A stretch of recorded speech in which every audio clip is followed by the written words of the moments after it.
Hola, hola queridos jóvenes, queridos hermanos, ¿qué tal? ¿Cómo están? Espero que se encuentren muy bien. Por aquí les saluda el padre Byron. Sujétense, en verdad, sujétense, porque lo que están a punto de ver es impresionante. ¿Conocían a Lola? Lola de Jesús es una mujer que vivió el siglo pasado, desde el año 1912 a 1999, y tengo el gusto de presentarles un documental que se ha traducido por fin a español, el cual podrán ver aquí de manera directa. Queridos hermanos, Lola vivió más de 60 años sin comer, sin beber, sin dormir, solamente alimentándose diariamente de la Eucaristía.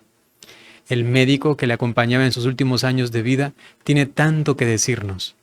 Es más, él mismo decía que no es tanto todo este prodigio biológico que vivió Lola, sino sobre todo su devoción al Sagrado Corazón de Jesús, su deseo de que sea propagada esta devoción de diferentes maneras, su vida sacrificada, mortificada, de mucho amor, mucha caridad, de adoración perpetua, queridos adoradores del Santísimo, de adoración perpetua, porque su obispo le permitió tener al Santísimo en su cuarto, porque de allí nunca salía, día y noche delante de la Eucaristía, el Sagrado Corazón de Jesús.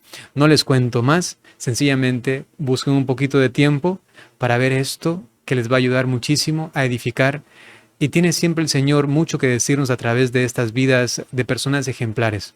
El proceso de beatificación está en marcha y también podemos pedirle al Señor, si es su voluntad, que se proponga como un modelo de adoratriz del Santísimo Sacramento del altar. Van a ver su documental, espero que lo disfruten mucho. Yo al final les doy la bendición.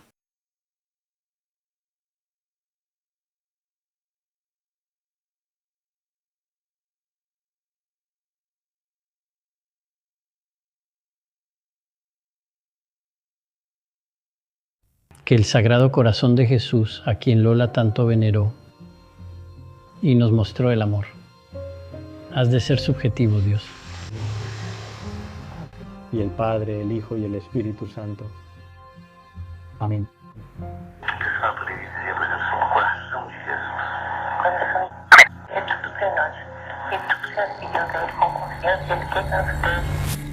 Durante la vida de Lola hubo mucha gente que no creyó. Quien decía que era fraude, porque teóricamente es imposible que alguien viva 64 años sin comer, sin beber y sin dormir. Ella habría ido, pasado por el túnel, por la luz blanca, y entonces ella habría estado ahí después de esa luz con el propio Jesús.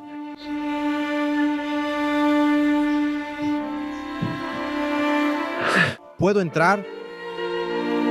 Hace prácticamente 27 años después de volver aquí, sentir la presencia, vivir, revivir, detalles que muchas veces yo con ella aquí no tenía oportunidad porque toda la atención era para ella. Cuando usted llegó aquí hoy, Padre, vi que estaba profundamente emocionado. Sí, sin duda. Hasta el momento presente, sí, porque lo que viví es algo que solo la gracia de Dios puede explicar realmente. Alrededor de las 5 de la tarde, ella le dijo a Miriam, Jesús ya está aquí conmigo. En este cuarto, más específicamente aquí. Nunca la vi así, tan sonriente como en el momento en que falleció.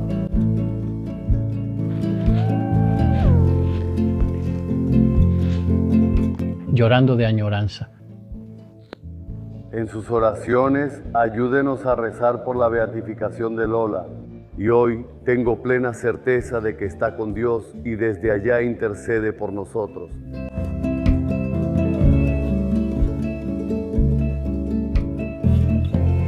¿Cuál es el nombre completo de ellos, señora?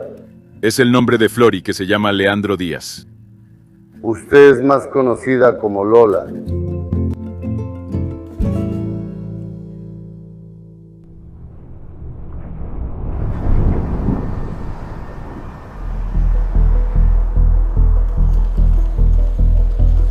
Confieso que hasta hace poco escuché hablar de la historia de Lola de Jesús. Fue cuando se viralizó en las redes sociales una noticia de que investigadores de la Universidad Federal de Juiz de Fora estaban investigando cómo habría sido posible que alguien pasara tantos años sin comer ni beber.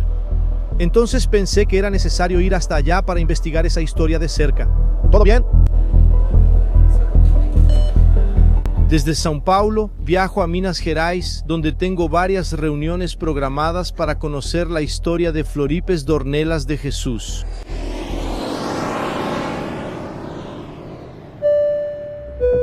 Tripulação 10 lugares.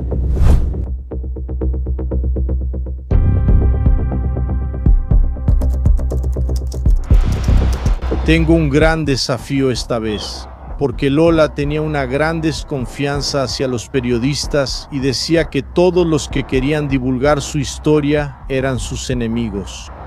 Pero la verdad es que tenía sus motivos. En 1957, dos periodistas de la revista Manchete fueron a la casa de Lola y la describieron de una manera bastante irrespetuosa.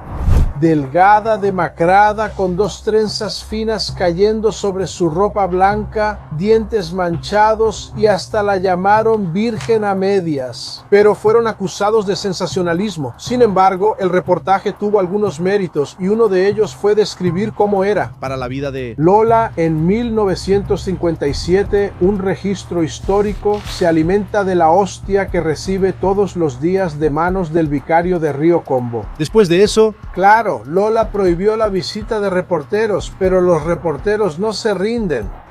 Algunos brincaban la cerca para entrar al rancho e intentar acercarse a Lola. Hubo un reportero disfrazado de padre que logró entrar a su cuarto. Y entonces ella fue poco a poco restringiendo aún más, incluso las visitas.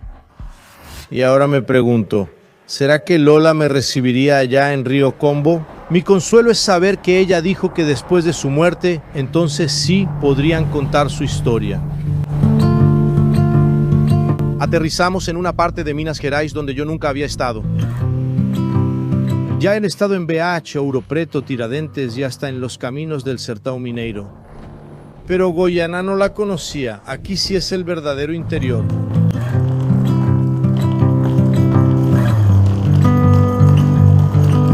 Enseguida encuentro al médico que será mi guía en esta jornada. Ya hemos hablado tantas veces por teléfono y WhatsApp que siento que hace años que conozco al doctor Claudio Bontempo. Va a ser una jornada especial con mucha fe y mucha esperanza. Va a ser, sin duda. La gran misión del doctor ha sido la causa de beatificación de Lola, su paciente.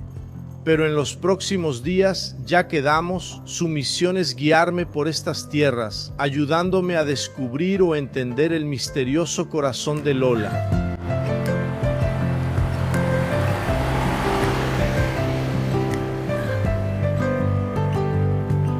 Nuestro destino es un pueblito que, según el relato de un sacerdote de hace años, está a una legua del pueblo de Río Pomba. Mientras el doctor Claudio nos lleva por el camino, pienso en cómo Minas Gerais fue una de las cunas de la religión católica en Brasil. La primera referencia que tengo de Minas Gerais es Mariana Tiradentes, Ouro Preto. Y de inmediato me viene a la mente Aleijadinho, que para mí es nuestro Miguel Ángel. Y después me di cuenta, estaba pensando en eso, existe una semejanza entre la historia de Aleijadinho y la de Lola. Él también era parapléjico. Y tengo una imagen de Lola, no vi a Lola en persona, pero tengo la imagen de Lola sentada en la cama, en una posición muy incómoda. Ella tenía una posición casi única, ¿verdad? Ella siempre estaba recostada sobre las almohadas, 5, 6 almohadas, y ella se quedaba recostada. No salía de esa posición de ninguna manera. ¿Ella no salía del cuarto? ¿Nunca? ¿No? No salía. ¿Ni siquiera la llevaban a un jardín? No. El trayecto es corto, son solo unos 100 kilómetros por la zona da Mata Mineira, pero parece que se atraviesa todo un estado. ¿O será que es un estado de ánimo? La carretera serpentea por colinas suaves donde el verde nunca es igual. Está la oscuridad de los bosques, el brillo de los pastizales nuevos y el verde ya cansado de los cerros pisoteados. En el camino, de vez en cuando hay un río que nos vigila, el río Pomba, que le da nombre al pueblo. Es uno de esos ríos grandes que ya han ido perdiendo espacio ante los hombres, con sedimentación y deforestación en las orillas. Pero todavía abastece las plantaciones de caña, de café, de maíz, de frijol y le da de beber al ganado lechero, que es, al final, uno de los habitantes más famosos de esta región. El pueblo que recibió el nombre del río es muy diferente de lo que yo imaginaba. Todavía guarda algunas cosas antiguas que conviven con cosas bastante nuevas, cosas buenas y cosas malas de nuestro Brasil. Aquella legua de distancia a la que se refería el padre ya no existe más. El sitio lindo a la vista donde Lola vivió, primero con la familia y después sola, ya fue conectado al resto de Río Pomba.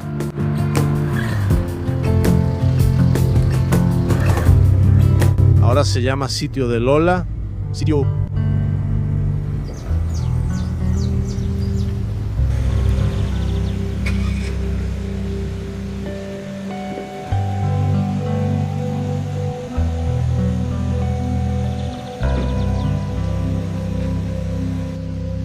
Aquí es el sitio.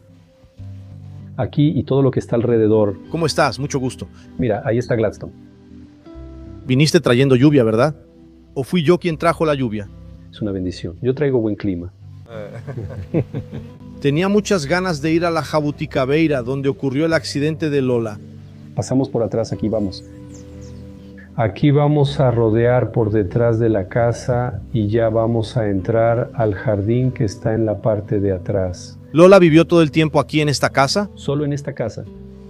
Vino de pequeña, ¿verdad? De Mercedes para acá y se quedó aquí. Toda la vida. La verdad es que esta lluviecita está buena, ¿verdad? Muy buena. Aquí está la parte de atrás de la casa. Y es donde había un árbol de jabuticaba, donde en esa época la rubia estaba jugando. El accidente, todavía en la adolescencia, es un hito en la historia de Lola. Fue solo después de ese día trágico que ella comenzó su relación profunda con Jesucristo. Por eso empezamos por el árbol de jabuticaba. Era aquí. Aquí es simbólico porque el árbol de jabuticaba, cada quien que vino se llevó un recuerdo del árbol de jabuticaba. Entonces de la corteza cada quien le quitaba un pedacito y al final se acabó. Pero era exactamente aquí. Y aquí nos imaginamos entonces que había un árbol grande. ¿Verdad? Había un árbol grande. Ella se subió a ese árbol y se cayó. Y se resbaló desde arriba y se cayó. ¿Qué le causó el accidente? Ella se cayó y cayó sentada. Cuando ella cayó sentada tuvo un aplastamiento de 2 vértebras. Probablemente L3 y L4. Y eso causó la pérdida de movimientos de la cintura para abajo. Una compresión nerviosa que no volvió a la normalidad. En ese tiempo no había recursos para descompresión ni nada, cirugía. ¿Y esa imagen de Jesús fue colocada exactamente en ese lugar? En el lugar exacto donde estaba el árbol de jabuticaba. Y Lola, ese era su cuarto. ¿Aquel que tiene la reja? Sí, el del medio. Desde ahí todavía podía ver este lugar. Y a partir de ahí empezó a disminuir la cantidad de alimentos. Empezó a dejar de sentir sed, hambre y sueño. No dejó de golpe. ¿Al principio todavía comía algo? Comía algo, tomaba algunos caldos, algo más líquido o pastoso. Había una especie de caldo de sidra. ¿Cuándo conoció usted a Lola? Yo tenía unos 9, 10 años. Cuando usted conoció a Lula, ¿ella ya no comía o ya había dejado de comer? Unos 15, 16 años y le pregunté a su hermana. Le dije, Davina, ¿es verdad lo que escuché decir que Lola, cuando dejó de comer, lo único que comía era sidra rallada? Después empezó a tomar solo el caldo que ella decía que lo colaba. Su mamá dijo que era muy amargo, pero Jesús tomó y yo también puedo tomarla. Entonces ella tomaba el caldo de esa fruta. De esa fruta. Es un caldo que es igualito a como usted lo hizo ahí, ¿verdad? Sí, hay que rallar. Es un caldito que hay que rallar y exprimir. Es muy malo, ¿verdad? Es muy amargo. Voy a probar. Confieso que el caldo no se ve muy apetitoso, la verdad. Huele a limón. pero no es. No lo es. Pero para no hacerle el feo necesito probarlo.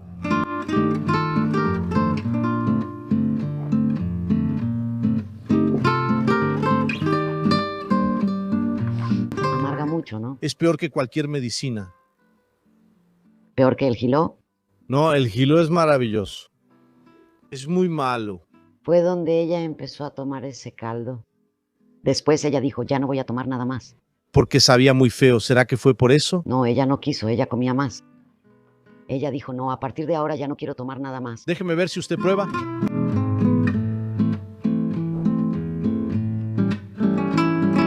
Está malísimo, Virgen Santa, está malísimo.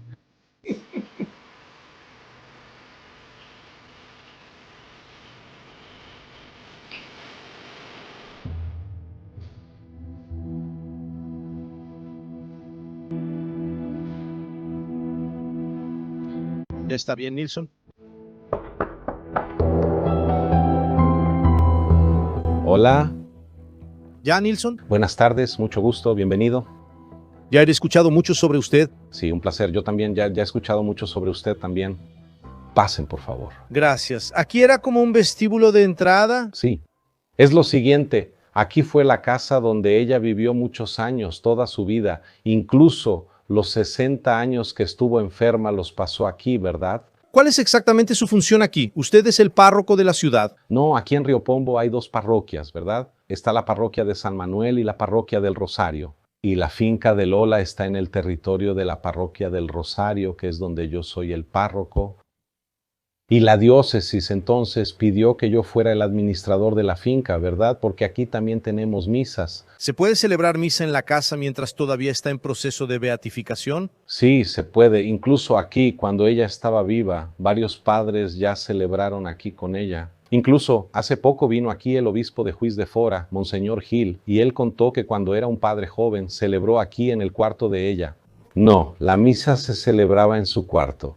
¿Vamos a seguir avanzando? Entonces aquí es como si fuera un vestíbulo, ¿no? Una sala de entrada, ¿verdad?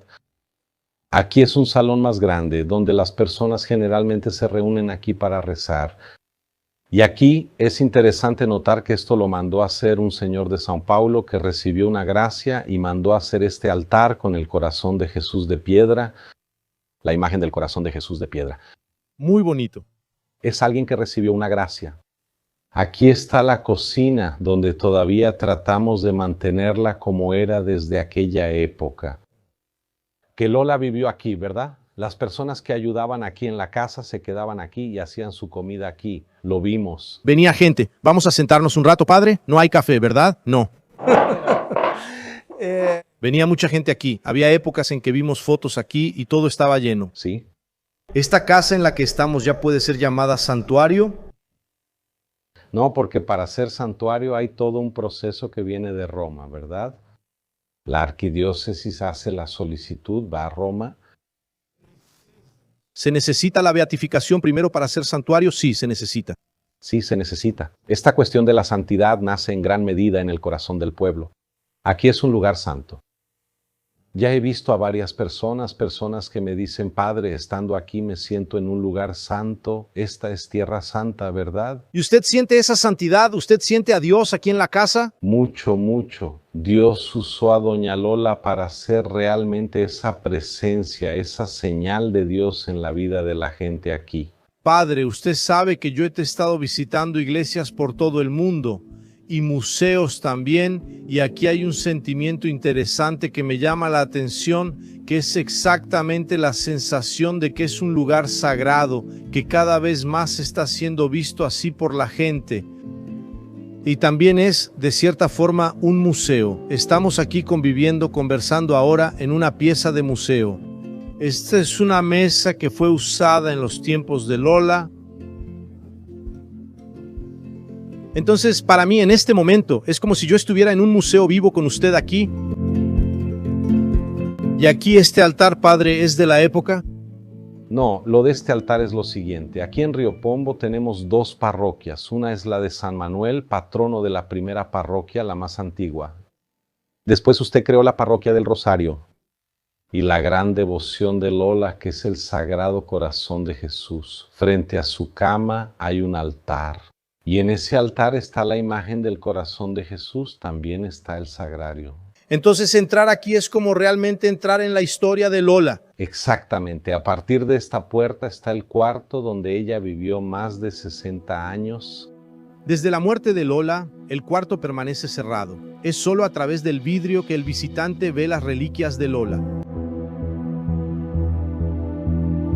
Me recuerda un poco a una iglesia, padre, como si fuera una capillita. Una capillita, justamente. ¿Era exactamente así, padre? Sí, el cuarto así, tratamos de preservarlo tal como era. El padre Jamilson dijo que lo va a abrir, pero no hoy.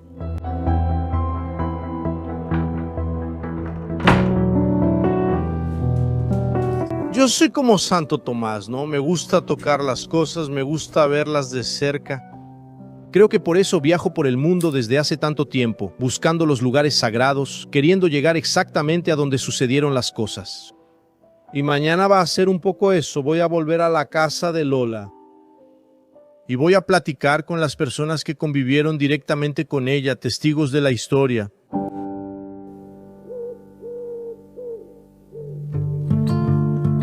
Durante muchos años, los jardines del rancho estuvieron llenos de peregrinos que venían a pedir milagros por medio de Lola. Pedir, agradecer y, sin duda alguna, ellos querían conocer a Lola. Hasta hoy, mucha gente viene hasta aquí queriendo sentirse cerca de Lola. No sé decir cómo empezó esto, pero ella era tratada como santa aún en vida, tanto que pronto empezó a ser llamada Santa de Río Pomba o simplemente Santa Lola. Por cierto, la gente ya está llegando. 8 de la mañana del sábado, los patios se están llenando de autos.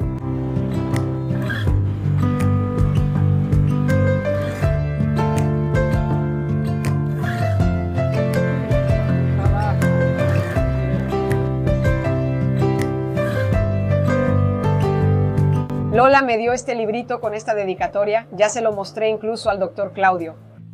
Aquí, mira, en sus oraciones acuérdese siempre de Dorvina, la hermana de Lola. Sagrado Corazón de Jesús, en ti confío. Junio de 1987. Villalpomba. Tenía como 8 años. Ella nos daba libritos, estampitas, cosas así. Cuando conocí a Lola debía tener como 8 años, más o menos, 7, 8 años. Entonces la mamá de ella un día le dijo a mi mamá: Doña Aparecida, esta niña no quiere comer. Le traigo comidas ricas, se lo preparo todo bien bonito. Ella no quiere comer, se lo da al gato. Entonces Lola ponía la mano así, de manera disimulada, y le daba al gatito. Ella traía al gatito y le daba la comida. Y ahí viene llegando un padre que escapó de la muerte para enfrentar una gran misión. Tú también pasaste por eso. Gracias a Dios, ¿verdad? Si el padre Rodinei todavía usa la mascarilla, es porque pasó más de 3 meses en el hospital. Gran parte de ese tiempo estuvo en terapia intensiva, todavía se está recuperando. Alabado sea nuestro Señor Jesucristo. Gracias a Dios. Es una gran emoción estar aquí vivo para poder estar con ustedes, rezar y agradecer al Sagrado Corazón de Jesús, a la sierva de Dios Lola, por esta oportunidad de celebrar la Santa Misa, como dije, vivo. Muchas gracias a todos por su presencia, por la donación de sangre, más de 300 bolsas.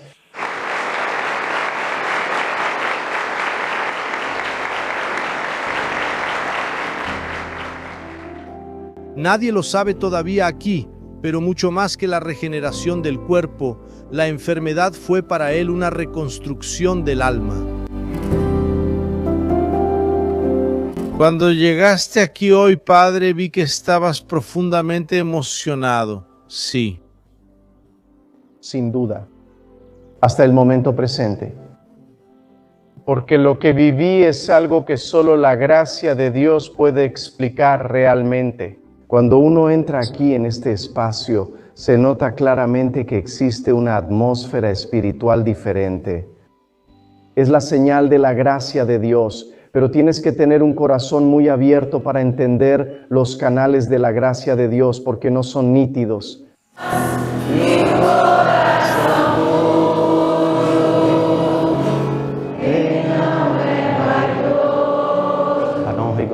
Gloria al Sagrado Corazón de Jesús, pidiendo a Dios la beatificación de la sierva de Dios, Floripes Dornelas de Jesús. Lola, nosotros aquí nos reunimos esta mañana en el nombre del Padre, y del Hijo, y del Espíritu Santo. Amén. Amén. Santo Tomás de Aquino dice así: Dios actúa a través de las causas segundas. La causa primera es el propio Dios. La causa segunda son las situaciones, los acontecimientos que suceden.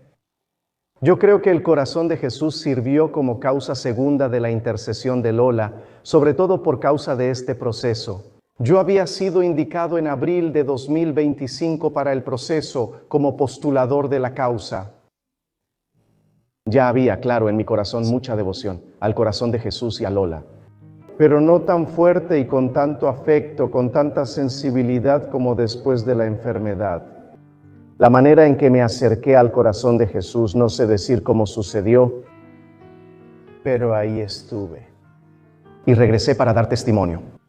Antes de subir a Jerusalén, Jesús pasó 40 días en el desierto. Fue justo antes de que Él viviera el momento que cambió la historia de la humanidad. El yo estaba en paralelo, es más o menos lo que pasó antes de asumir su gran misión. Es un periodo de intensa purificación. Entonces ese sacerdote antes de la enfermedad no servía para ese trabajo. Ahora tal vez empiece a servir, porque todo por ti, oh Sagrado Corazón de Jesús. Que Dios nos ayude. Antes de la enfermedad yo podría entrar aquí, como lo hice varias veces, con experiencias hermosas de fe, pero no tan intensas como hoy. ¿Fue la experiencia más intensa de tu vida? Sí, sin duda, sin ninguna duda. ¿La gente te aplaudió de pie durante mucho tiempo? Sí. Eres muy querido. Amén, gracias a Dios. Y así son situaciones que emocionan, porque podría no estar aquí ahora. Podría estar en otra dimensión, Dios sabe cuál, pero el corazón de Jesús me quiso aquí. La celebración de la Eucaristía aquí siempre se conecta directamente con la vida de Lola. Pero hoy hay una razón especial para la celebración. Dio gracias de nuevo y lo entregó a sus discípulos diciendo: tomen todos y beban. Este es el cáliz de mi sangre.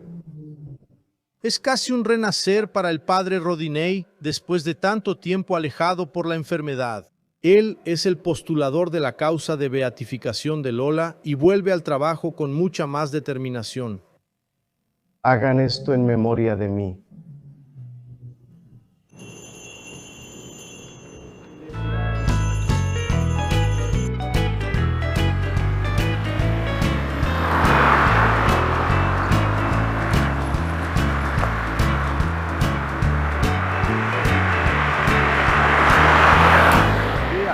Buenos días.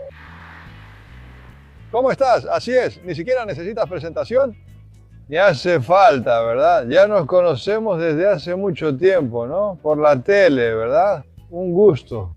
Rodrigo. ¿Todo bien? João, todo bien, João. Adiós. Adiós. Muchas gracias por recibirnos. Vamos a entrar, por favor, vamos a entrar. Aquí no se fije, no es una casa de campo de verdad, ¿verdad? Allí está la estufa de leña. ¿Puedo ver esa estufa? Mira, ven acá para que veas. Ahí, mira. Y las cocineras son de primera, ¿eh? Eso es. ¿Qué están preparando hoy ahí? Mira allá, ¿viste? Es cosa del campo, ¿eh? Un chicharroncito con angu, una carnita de cerdo en la olla, ¿verdad, Dodo? Mira allá. ¿Cuánto tiempo lleva usted siendo alcalde aquí? Alcalde aquí, ahora estoy empezando el mandato, ¿verdad? Pero ya lo fui antes. De 2009 a 2017. Y ahora estoy entrando en el tercer mandato. ¿Cuándo recuerda usted en su vida de niño haber oído hablar por primera vez de Lula?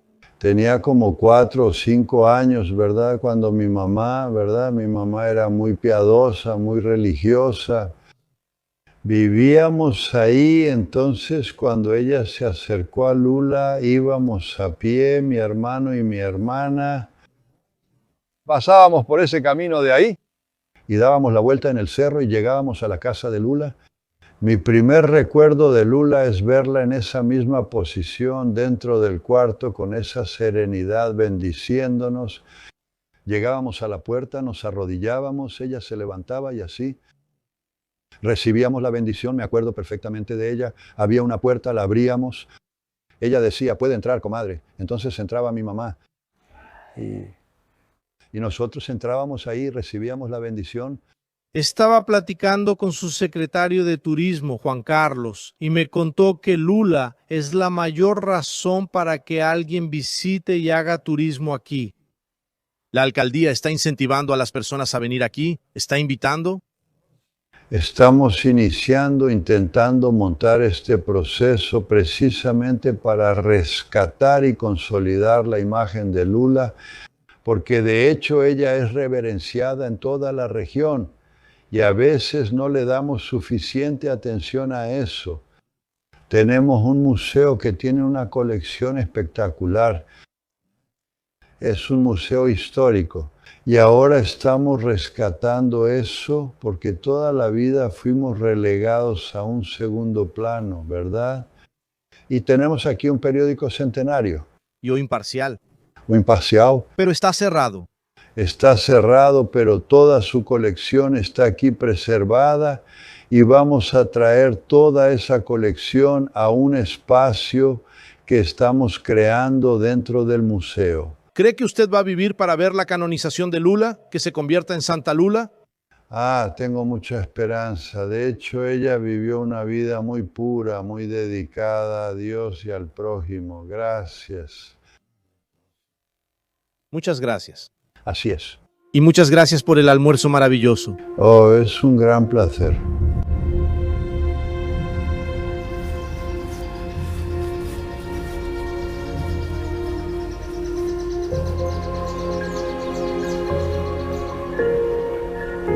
Teresina fue la última cuidadora de Lola. Viajó 4 horas desde Belo Horizonte hasta aquí para volver a visitar la casa después de mucho tiempo. Teresina, ¿qué significó esta casa en tu vida? ¿Qué fue lo que te movió durante el tiempo que pasaste aquí? Una de las etapas más importantes de mi vida, ¿verdad? Ellos me invitaron porque vieron que sería importante que yo estuviera aquí con Lola, así, para mí. ¿Tú no eras solo para cuidarla a ella? No, no era para cuidar. Era para cuidar de ti. Cuidar, pero cuidar más de mí que de ella. Y fue ahí cuando salí, cuando mi depresión se fue. Vinieron muchas reflexiones a mi vida, ¿verdad? Ella de esa manera en la cama y aún así, toda alegre, sonriente, ¿verdad? Nunca estuvo de mal humor. Lola, ¿te acuerdas cómo era su rutina? Todos los días venía un padre aquí a rezar y a traerle la Eucaristía. Venía aquí Miriam Severino, venía todos los días en la mañana y en la tarde. Le traía la Eucaristía en la mañana. ¿Miriam y Severino eran amigos de ella? Amigos de ella, Severino era el ministro de la Eucaristía. Miriam era su esposa. ¿Y el padre Paulo venía a veces? Sí, el padre Paulo venía todos los lunes. Yo dormía aquí, pero no todos los días. ¿Este cuarto era el suyo? Sí, al principio pasaba las noches aquí. Pero ella me llamaba mucho. Me llamaba mucho durante la noche y decidí llevar el colchón para allá y quedarme allá, dormir allá. ¿En el suelo al lado de ella? Sí, rezaba muchos rosarios durante la noche, la novena al Sagrado Corazón de Jesús. ¿Nunca la viste durmiendo? Nunca la vi durmiendo, ella no dormía. ¿Ni un minutito? No, Lola no dormía. ¿Y puedes decir por qué estabas aquí todos los días? Sí, no dormía. Y ella se quedaba así, con la mirada fija en el sagrario. Lola fue una verdadera adoradora del Santísimo Sacramento. Mira. La misión ahora es grande. La misión del postulador de la causa de beatificación. ¿Cuál es tu trabajo ahora? Lo que pasa ahora es lo siguiente. El obispo va a constituir el tribunal. ¿El postulador es el abogado defensor? Exactamente. ¿Cuál va a ser su principal línea de defensa? Mira, lo primero es lo siguiente. Es observar que a través de todo lo que vamos experimentando, y yo soy un testigo claro de todo lo que pasó, Y a partir de lo que las personas van experimentando y van compartiendo, van presentando, indicar que ahí hubo, sí, una señal de la gracia de Dios, una manifestación pura de la gracia de Dios. Entonces, esa sería mi función. ¿Cómo comprueba eso en este caso de Lola? Mira, en el caso de Lola existen varias situaciones. La primera de ellas es la propia situación médica. Ya tenemos incluso a su propio médico, el doctor Claudio Montempo. Y los argumentos que tenemos, humanamente hablando, científicamente hablando, para mostrar que eso que reconocemos en ella como un grado heroico de santidad, algo vivido intensamente, no es solo humano. Entonces ese es el camino. Es probar que racionalmente, científicamente hablando, no podemos confirmar ni comprobar por qué esas situaciones se instalaron, sucedieron. La cuestión del ayuno. ¿Del ayuno? Mira, don Luciano, al hablar sobre la santidad de Lola, tiene una expresión muy curiosa que dice así: mira, Lola es santa no porque no comía, no bebía ni dormía. Claro que eso sí es una señal y un testimonio de su santidad. Pero no es por eso, porque si fuera así, los otros santos no serían santos. Pero es por vivir conforme a lo que Dios quiere. Entonces, al asumir plenamente el misterio de Dios en su vida, ella se santificó. De modo que la inapetencia, el hecho de no tener sed, no dormir, son todas situaciones consecuentes de una virtud primera, su obediencia total e integral a Dios. Durante la vida de Lola hubo mucha gente que no creyó. Sí. Hubo quienes dijeron que era un fraude. Sí. ¿Usted cree que esa va a ser la tesis de quienes están en contra? Ahora puede serlo.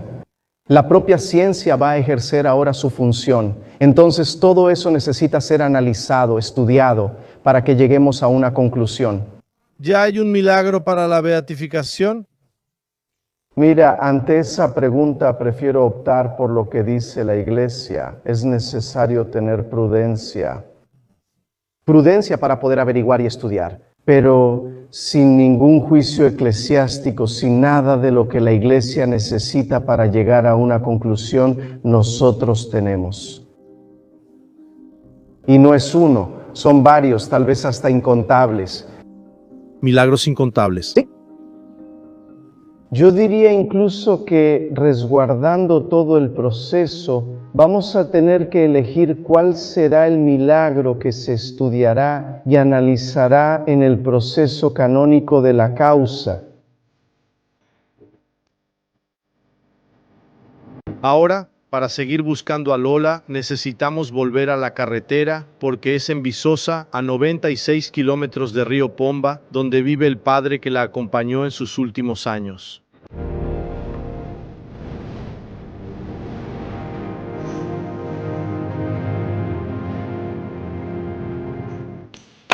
Puede pasar. Voy de casa. Sea bienvenido. Alegría por partida doble. Qué bueno, buenas noches, padre, un placer. Un placer, te presento. El padre Paulo Dioné Quintao. El padre Paulo Dioné fue director espiritual de Lola por más de 13 años. Para ella fue como un hijo hasta el final. Padre, he hablado con mucha gente para entender lo que fue Lola. Y me di cuenta, estoy notando que Lola elegía a quien quería tener cerca. ¿Fue ella quien lo eligió a usted o usted eligió estar con ella? La elección inicialmente fue mía, en el sentido de que yo escuchaba mucho hablar de ella. Y lo que pasó fue que el padre regresó a Italia. ¿El padre que estaba ahí con qué? Celebraba con ella cada mes, el primer viernes. Ella dijo: estoy consultando al Sagrado Corazón de Jesús para saber qué padre quiere ella que yo llame para quedarse en lugar del padre Jorge Grima. Solo con hacer eso, ella ya estaba también con su perspicacia como que examinando, ¿verdad? ¿Cómo lo recibiría yo? Pensé, ¿no? Yo dije así: mira, a quien él elija, la vamos a recibir con gusto. Si soy yo también, me pondré muy feliz. Entonces hubo otra vez que pasé por ahí diciendo que el corazón de Jesús mandó elegir al Señor. Y así fueron 13 años y medio desde esa elección hasta el final de su vida. Fue creciendo una confianza y una convivencia, porque empezaron a aparecer episodios de salud de ella que exigían más atención. También empezaron a surgir situaciones con reportajes que querían tratar el tema y todo eso. Y empecé a tomar mi día libre semanal ahí. Entonces hubo un día en que el equipo de SBT entró ahí a la fuerza. ¿Qué hicieron ellos? ¿Saltaron? Ellos saltaron la cerca y al fondo había un área que era un pantano. Pasaron por en medio de toda esa maleza. Fueron expulsados, pero lo hicieron. Sus orientadores les aconsejaron que hicieran una denuncia de que nosotros estábamos manteniendo a la rubia en cautiverio. Ella tuvo que hacer un documento registrado ante notario diciendo que estaba ahí por su propia voluntad. Yo estuve ahí un buen rato con ella.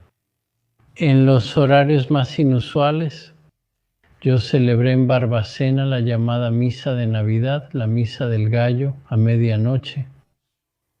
Y también se celebraba el Año Nuevo a medianoche en esa época. La misa terminaba a la 1 y pico de la mañana. Yo salía, tomaba el coche y salía. Y me detenía en la casa de la rubia. Este texto aquí fue en una de esas noches de Navidad. Si vas a tu casa, llévalo para tu mamá como regalo de Navidad. Es el Papa Juan Pablo II quien lo bendijo. Ah, sí, entonces se lo enviaron a la rubia. La rubia pidió que se lo entregaran a mi mamá. ¿Puedo ver? Puedes. Son rosas así, no son rosas naturales, sino de metal. Usted asumió un compromiso privado con la rubia de celebrar misas en su casa. ¿Eso era aceptado por el obispo? Mire nada más.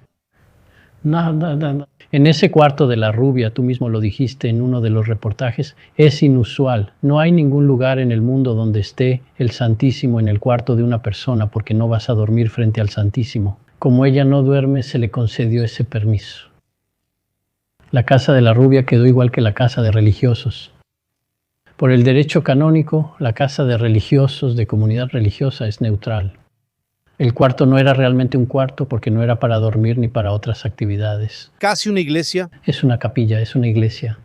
El padre Glalistone Carlo Galo, que fue un antecesor suyo allá, escribió una vez que ella prácticamente no dormía. ¿Dormía un poquito? Ese prácticamente es lo que pensé que no encaja bien. Ella no dormía nada. Puede ser que haya cambiado. Tal vez al principio dormía poco. Eso puede pasar. Yo llegaba ahí de madrugada, era el tipo de persona así que en la mañana se lavaba la cara. ¿Cómo se lavaba? Se lavaba con una palangana, ¿no? Alguien llevaba una palangana ahí, se lavaba la cara. Le hacíamos su aseo así que te pones a pensar, ¿para qué está haciendo eso? Preocupándose por eso. Con eso, ¿verdad? Es como si no fuera necesario. También tenía la costumbre de hacer buches con agua y escupir en un lavabo justo al lado de la cabecera de su cama.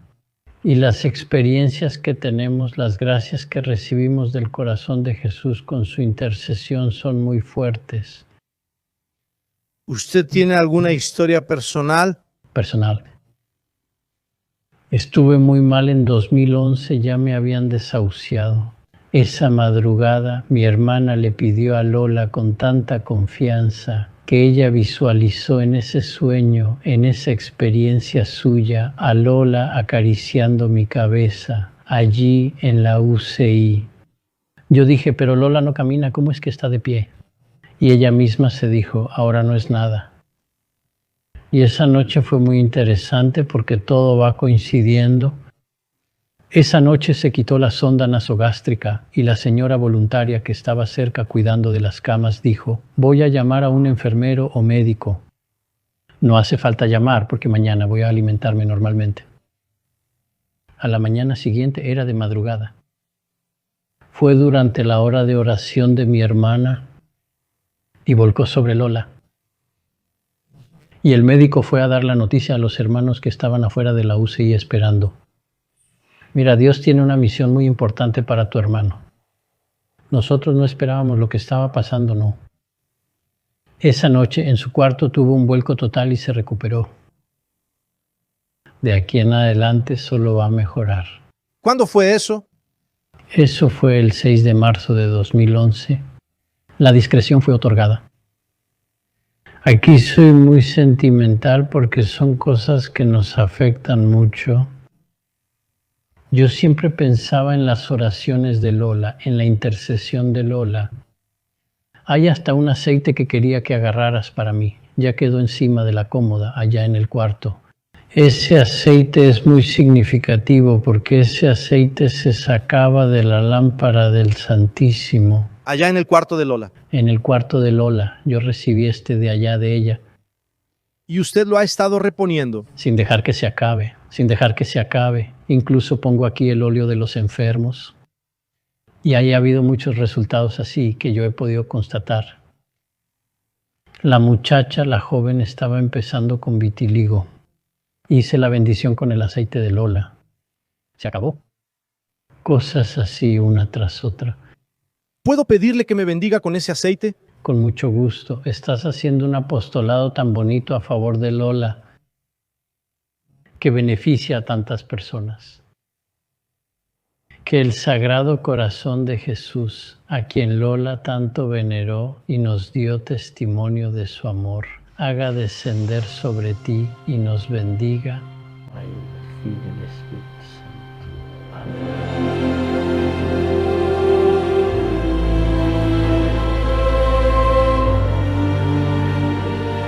En tus oraciones, ayúdanos a rezar por la beatificación de Lola. Una mujer sencilla, humilde, de familia numerosa, 17 hermanos, y hoy tengo plena certeza de que está con Dios y desde allá intercede por nosotros.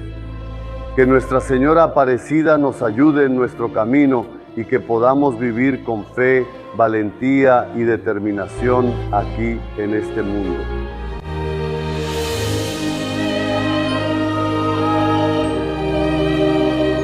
Padre, déjeme ver cómo son las cosas. Vi que aquí en el santuario lo buscaban. Cuando entro a la basílica, usted está hablando de Lola. ¿Usted siempre habla de Lola? Yo privilegio principalmente los primeros viernes. Uno de los motivos que siento ahí en la asamblea es que muchos llevan una cinta roja. Entonces esas personas son del apostolado de la oración. Y Lola era devotísima al Sagrado Corazón de Jesús. Y ella siempre enfatizaba mucho la importancia del primer viernes. La persona debe dedicarse, prepararse, confesarse y comulgar cada primer viernes. Durante todo el año son 12 primeros viernes. En vida de Lula la llamaban Santa, la Santa de Río Pomba. ¿Para usted ella ya era santa? Creo que sí, porque un día puse a prueba a alguien de la población de allá, lo hice a propósito. En el momento en que en una de las calles de la ciudad de Río Pomba tenía que dar vuelta a la izquierda, me detuve y pasó una persona. Le pregunté, oye, yo sabía el camino, ya había pasado, pero estaba poniendo a prueba. Le dije, oye, ¿este camino de aquí va para la casa de Lula? No, de la Santa Lula. Sí, es por ahí mismo. Él me corrigió así en seco. Usted habló del tiempo de ayuno de Lula, que se alimentaba. Ni siquiera sé si es correcto decir que se alimentaba de la hostia. ¿Usted cree que es correcta la expresión? No. Creo que solo hay que cambiar el final. Se alimentaba de la Eucaristía, porque a veces la gente dice que comía la hostia. No es comer, porque no da la impresión de que era otro alimento, diferente de lo que conocemos. Un alimento espiritual. Espiritual. Ni siquiera agua tomaba, ni ningún alimento comía. Mucha gente dudó. Sí, hay algunos que dudan, ¿sabes? Incluso una vez lo aclaré con ella, porque corría un rumor de que cierta familia, incluso de una ciudad cercana, Juiz de Fora, dudó de eso. Y preparó unas galletitas muy bonitas, atractivas, ¿ves? Y puso veneno ahí en esa galleta, para ver si ella la come a escondidas va a morir.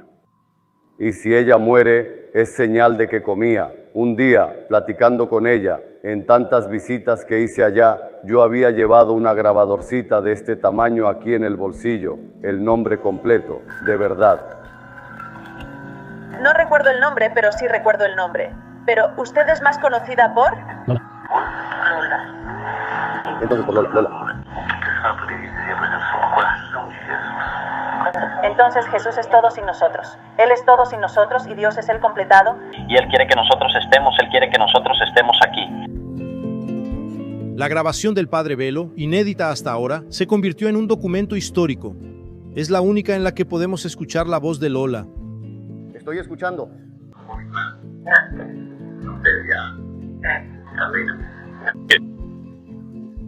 Es lo único que escucho de Lola.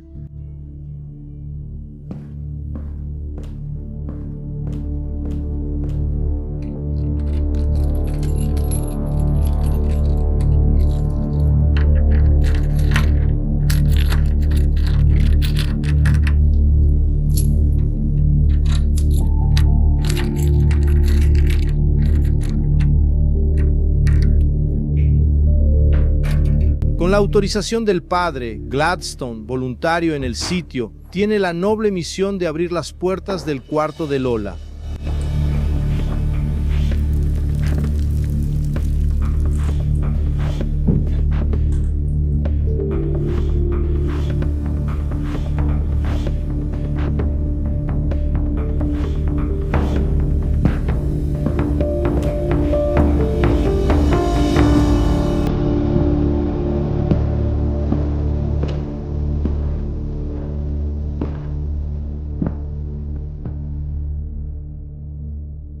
El doctor Claudio Bontempo entró aquí por última vez el 8 de abril de 1999.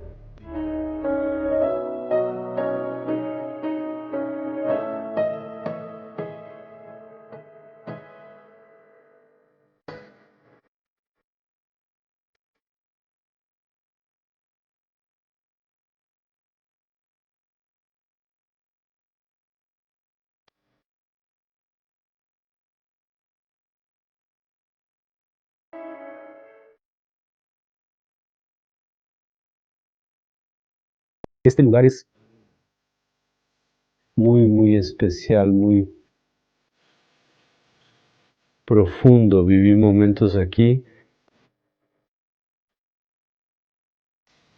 momentos donde sentí la presencia de Dios como la siento ahora. Difícil de explicar, difícil de revivir todo de nuevo, pero la certeza de la misión que ella me dio aquí. Si tuviera la oportunidad de decirle de nuevo todo lo que yo podría haberlo dicho el último día, y yo diría que me habría quedado aquí hasta más tarde para poder ver su entrada en el cielo. Si Lola todavía estuviera aquí físicamente, le pediría un beso más, le pediría un abrazo más, le pediría una mirada más, con cariño y la dimensión que solo un corazón lleno de Jesús puede darnos a nosotros.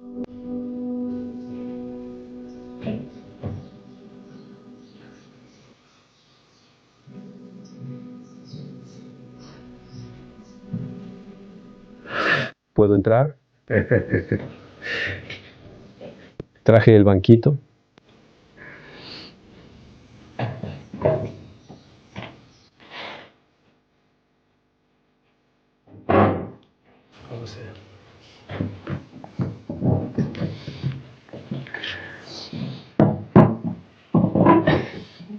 ¿Cómo está?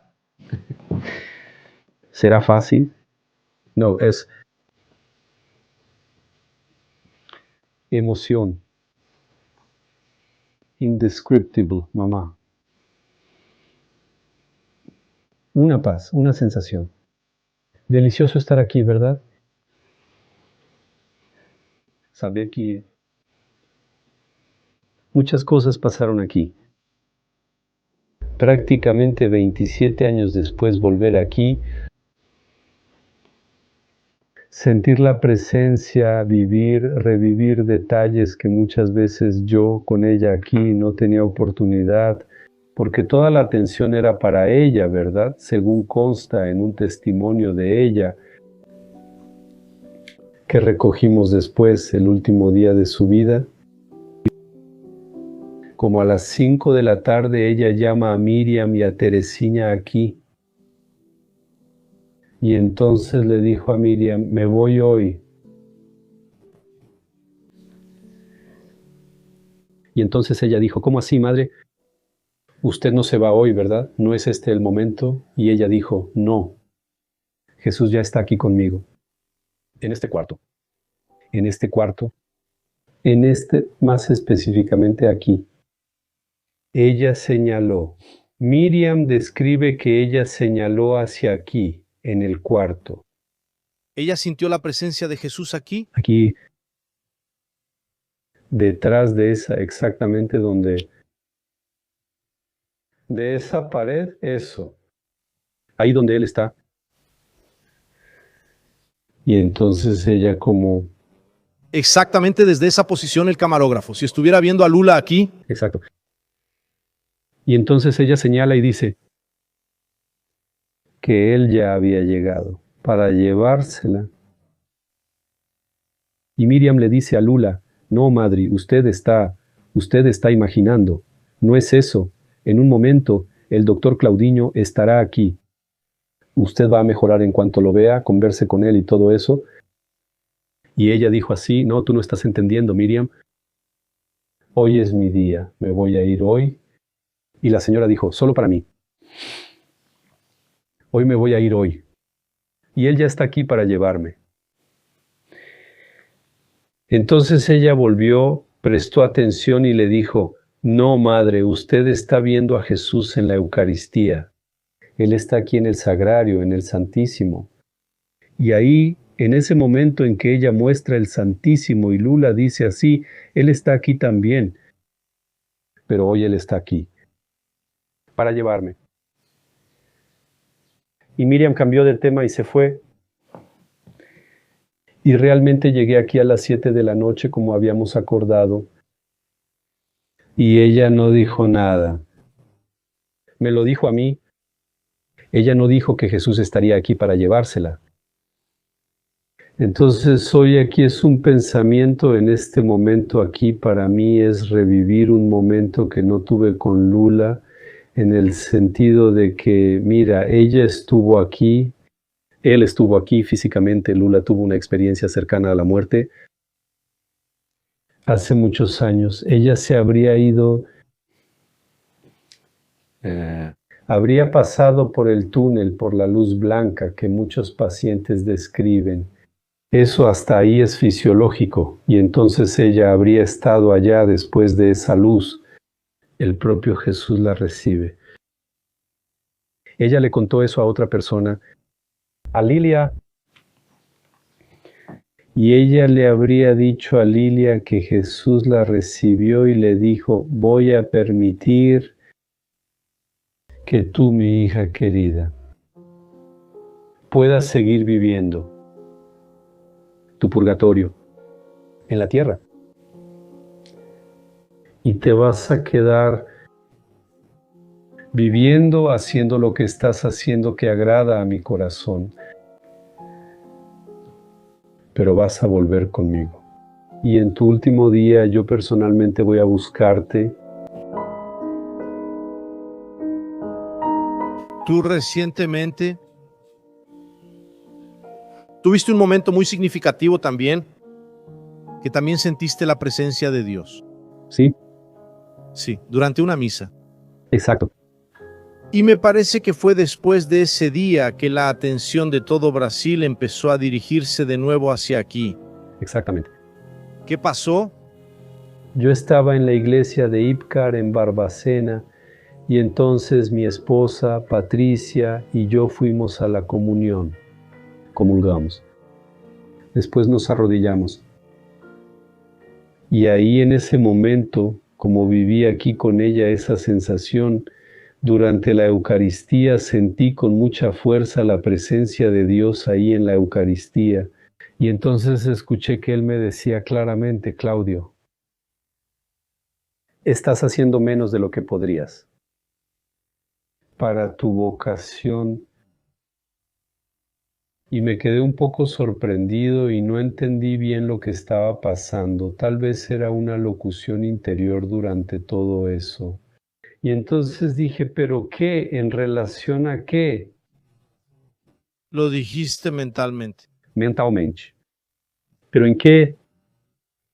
Y entonces él me responde diciendo que es en relación a tu llamado a mi corazón. Y en ese momento pregunté, ¿pero qué puedo hacer? Y entonces me responde exactamente como Lula me decía muchas veces cuando yo preguntaba algo que no sabía qué hacer. Y entonces la voz me habla así, no te preocupes. Pondré en tu corazón las respuestas que necesitas para hacer lo que mi corazón quiere que hagas. Entonces salí con mi esposa, así íbamos hacia el carro en el estacionamiento y yo medio sin saber bien qué estaba pasando. Y ella me dijo así, Claudio, te noto extraño, ¿qué pasó? Y entonces le dije así, le conté esto que acabo de contar, escuché esto, esto y esto claramente. Entonces ella sonrió y me dijo así. Sonrisa, entonces sonrisa también. También lo había escuchado. Escuché lo mismo. Y fue ahí cuando empezaste a hablar más sobre Lula. Ese día ella ya me había pedido eso también. A veces necesitamos hacer algo más. Necesitamos, lo que vivimos no fue algo simple. Todo lo que vivimos es algo que las personas necesitan experimentar. Y ese testimonio es un testimonio que puede hacer que las personas vean la verdad de la Eucaristía, la importancia de la Eucaristía, lo que es la Eucaristía ante todo lo que Jesús nos propone. A partir de ese día, allá en el estacionamiento, algunas cosas empezaron a suceder. Y por eso es que estamos aquí hoy. También. Tú que eres médico y que viviste aquí en este cuarto toda la experiencia que viviste durante 4 años con Lula, ¿ya encontraste una explicación científica para eso? No, absolutamente. Y estoy aquí dispuesto a encontrarla. Tú. Pero nunca te dijiste, ¿es imposible? Ya dudé allá afuera, después de que salí, dije, gente, esto no es posible. Una cosa así no es aceptable, ¿verdad? Hay que comer, la fisiología, cómo funciona y todo eso. Entonces ya he buscado respuestas, ya he recurrido al razonamiento clínico para poder entender y comprender, ya lo he buscado. Heces, ya busqué orina, ya busqué agua, ya traté de entender, de ver, de acompañar durante el tiempo que estuve aquí, si no había algo que se desviara de lo que es. No. Y hasta hoy, con todas las investigaciones y con todos los testimonios de todas las personas, no encontré a nadie que dijera, no, yo la vi comer, no, yo la vi orinar, yo la vi no. Y ella misma hice un recorte de lo que dijo, tengo eso, ella testificando con su propia voz, ¿usted no come? No.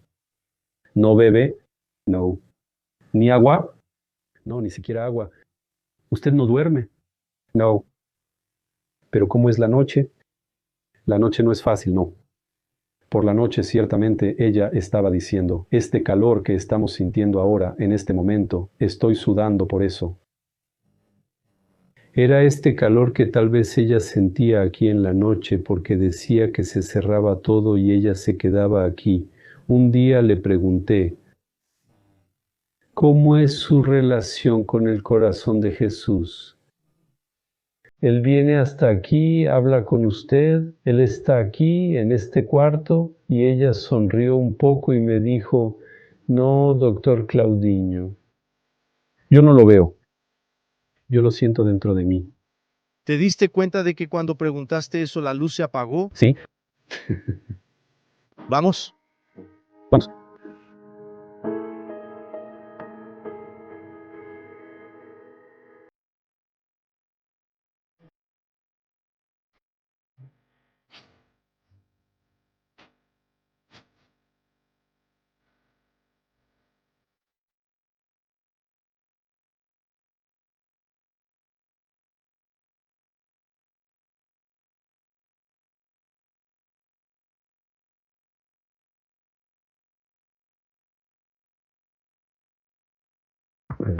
Es de Judá. La misión es muy pesada, no tienes idea. Batalla tanto espiritual como física. Es cruel, pero tiene un objetivo. Y lo estás logrando.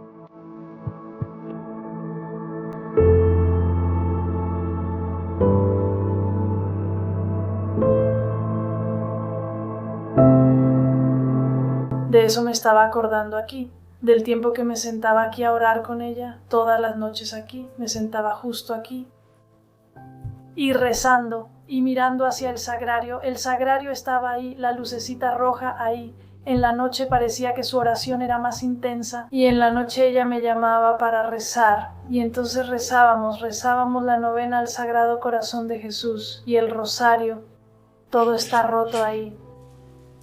Parece el rosario, eso lo tenía en la mano, esto de aquí. Lo tenía en la mano. Y yo rezaba, está todo roto. Yo rezaba. Y ella me llamó y ya no dijo nada más, solo me miró sonriendo. Ella me dio una sonrisa diferente a las demás, nunca me había dado esa sonrisa a mí. Ella me llamó y pensé, creo que me lo imagino, ¿no? Si es así, ya me estoy yendo, ¿no? Nunca la había visto tan sonriente como en el momento en que falleció. Sentadita aquí, mira, porque ella se quedaba sentadita aquí, recostada en estos cojines de aquí. ¿Y entonces qué hiciste? Entonces, en ese momento la moví un poco y la llamé, pero no respondía. Y fui y llamé al padre Paulo. Porque entonces el padre Paulo me pidió que la acostara y la estirara aquí. Y entonces él ya llamó a Miriam, ya le marcaron a Miriam porque Miriam no estaba aquí. Y entonces Miriam llegó, Miriam no tardó en llegar, ¿no? Entonces yo salí del cuarto. Entonces ella dijo, ¿a dónde voy? Yo pensé, usted no va, madrina, usted no va, ¿se va a quedar aquí? No, yo voy. Mira, él está ahí, me está llamando, diciendo que hoy es mi día. Y ella ya me veía hacia él. Mira a Miriam, ¿no la estás viendo? Y ella me mostraba, mira a Miriam ahí, ella está ahí esperándome, hoy me voy. Y yo dije, para mamá. Y ella decía, mira ahí, ella está ahí esperándome. Me voy hoy. No, madrina, usted no se va hoy, usted se va a quedar aquí porque nadie quiere que se vaya. No, pero yo me voy hoy, es mi día. Era parte de nuestra rutina de esas últimas semanas ir muy seguido allá. Cuando podía, iba junto con Claudio. Él terminaba en el consultorio y yo terminaba la misa y nos íbamos para allá. Y ya era tarde, porque ella estaba muy debilitada. Le dije, mire, usted no está logrando levantar el brazo ni persignarse, pero aquí adentro lo está haciendo bien. Ella dijo sí. Una serenidad. Ese día ya eran casi las 10 de la noche. Le dije, mire, ¿quiere que le celebre la misa? Me está preguntando si quiero que celebre la misa. Sí, quiero. Ella inclinó un poco la cabeza. Entonces regresamos a Barbacena. Claudio vivía en el barrio Santo Antonio. Fuimos a dejarlo ahí, antes de llegar a su calle. El celular sonó, ahí está Lola, que ahora solo vamos así. Entonces Teresina dijo que ella acababa de fallecer. Creo que Claudio ni siquiera entró a la casa, ni yo. Regresamos en ese mismo momento para allá. Ella ya había fallecido. Quedamos en que íbamos a llevar el cuerpo para hacer el velorio a las 7 de la mañana. Y lo acordamos con la funeraria. Llegamos y fuimos allá. Ahí prepararon todo bien. Cuando terminó me senté en una silla aquí. Esas sillas, papá, no sé cómo es eso. Y ahí me derrumbé. Entonces Miriam dijo, pa, se desmayó por completo. No tienes que llorar.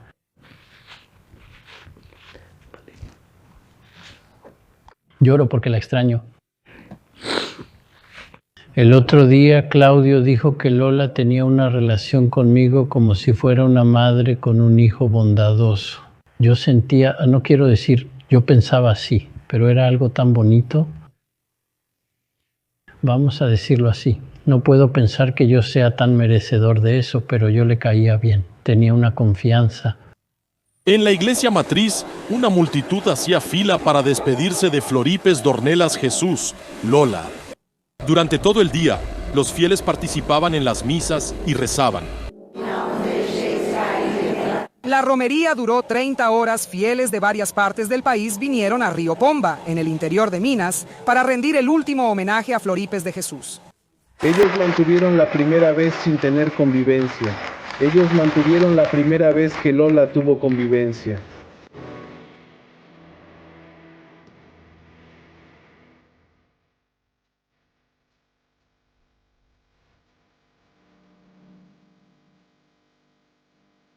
Antes de que lleguemos allá, a la tumba de ella, pasamos por este corredor principal donde están enterrados los hermanos y el padre.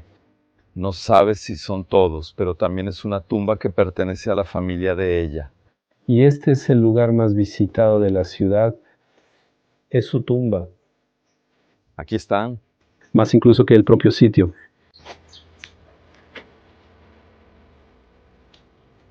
La madre y algunos hermanos. La hermana Dorvina que la cuidaba no está en esa tumba, no. Junto con ella. Ahí sí es una verdadera gracia. Junto con Lola. Junto con Lola. Cuando ella manda a hacerlo, que manda a hacer la tumba antes de que las dos mueran. Y entonces ella dice que quería y manda a hacerlo y lo pone.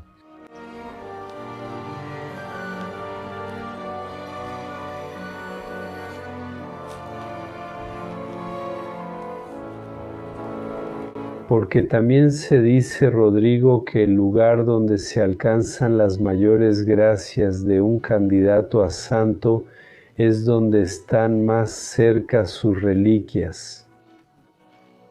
Entonces aquí, como están todas las reliquias, es el lugar de mayor intensidad de la devoción también. Recuerdo que Moisés tuvo que subir la montaña para hablar con Dios y que la crucifixión de Jesús también fue en lo alto de la montaña.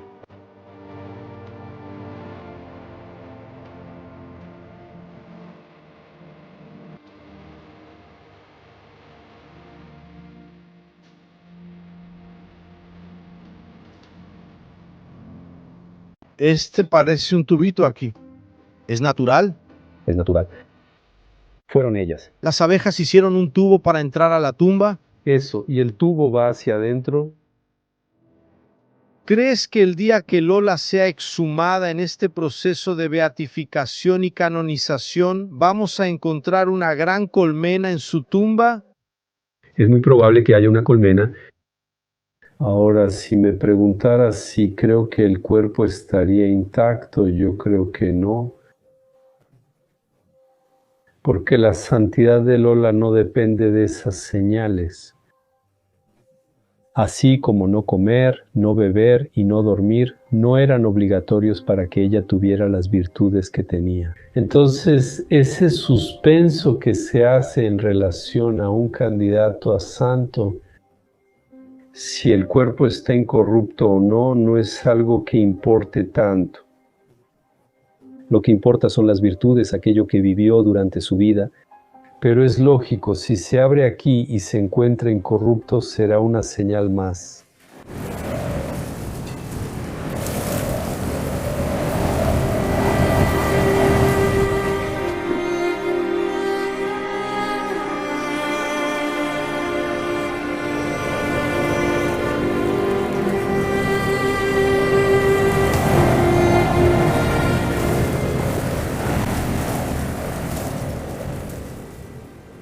Acababas de pasar por el momento más difícil de tu vida, que fue la muerte de tu hijo Claudiño, con pocos días de vida. Luego viene la muerte de Lola. ¿Sentiste desesperanza en ese momento? Sí. No, desesperanza de ninguna manera, en ningún momento, principalmente porque en el momento de su muerte, ¿verdad? Ella fue eso, así como el padre Paulo, ella fue un alivio, fue un consuelo, fue la presencia. Y ella usaba ese don que tenía, ¿verdad? El don de profecía. Era un don que ella usaba así con mucha frecuencia. Y en ese momento de la muerte de mi hijo, donde yo estaba ahí a su lado, en ese instante, dentro de la UCI, en el Hospital de la Beneficencia Portuguesa, allá en São Paulo, después de la cirugía. Y él tuvo ese paro cardíaco ahí frente a mí. Los médicos acababan de terminar la cirugía y todo, estaban retirando los electrodos. Y él termina falleciendo. Y entonces el médico vino, habló conmigo y yo fui hacia donde estaba mi familia que me esperaba. Y en ese momento lo primero que se me vino a la cabeza fue llamar a Lola y le llamé. El padre Paulo estaba con ella en ese momento dentro del cuarto. Y Lola tenía un teléfono fijo que era para llamar solo a pocas personas que ella necesitaba. Y ella le dijo así, le dijo a él, padre Paulo, que yo lo veo al lado de Jesús. Y dígale que no debe estar triste porque Jesús ya le mandó a otro. Y yo no entendí bien en ese momento, en toda esa situación, pero él ya mandó a otro. Hasta pensé que podría ser algo así, solo para calmarme. No, él te va a mandar a otro y tal. Patricia estaba embarazada y nosotros no lo sabíamos. Solo nos enteramos 2 meses, 3 meses después.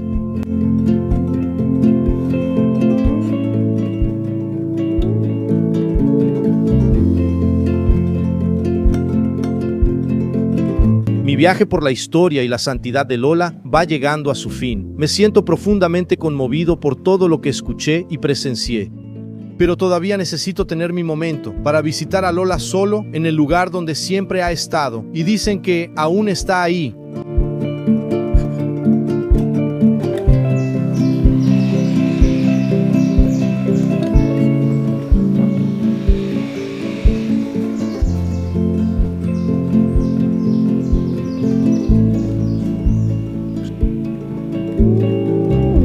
Y dicen,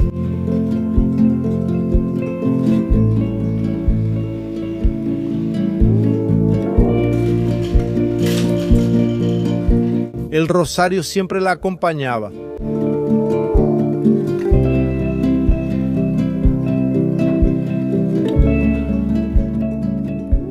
La varita la usaba para abrir la ventana y espantar a los gatos.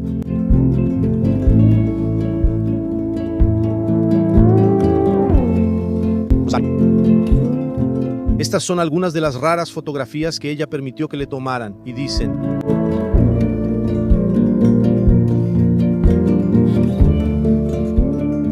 la televisión fue un pedido de Lola para seguir la visita del Papa Juan Pablo II a Brasil, solo para eso. Y dicen: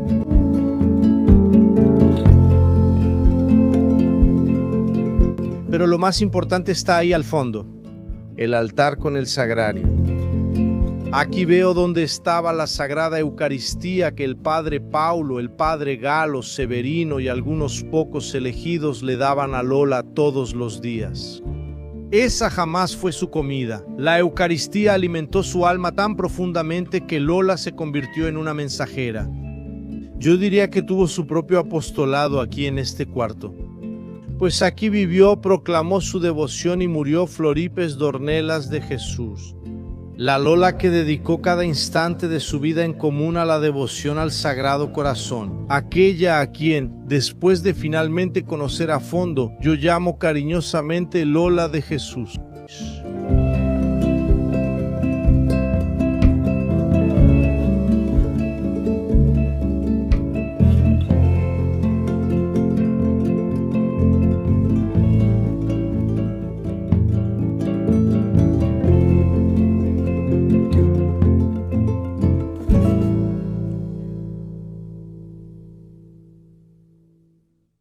Bien, queridos hermanos, muchísimas gracias por quedarse hasta el final. Sencillamente, ahora el Señor les guarde y les bendiga. El Señor esté con ustedes. La bendición de Dios Todopoderoso por intercesión de la Santísima Virgen María, San José y todos los ángeles y santos, en el nombre del Padre, y del Hijo, y del Espíritu Santo. Alabado sea Jesucristo, por siempre sea alabado. Hasta pronto.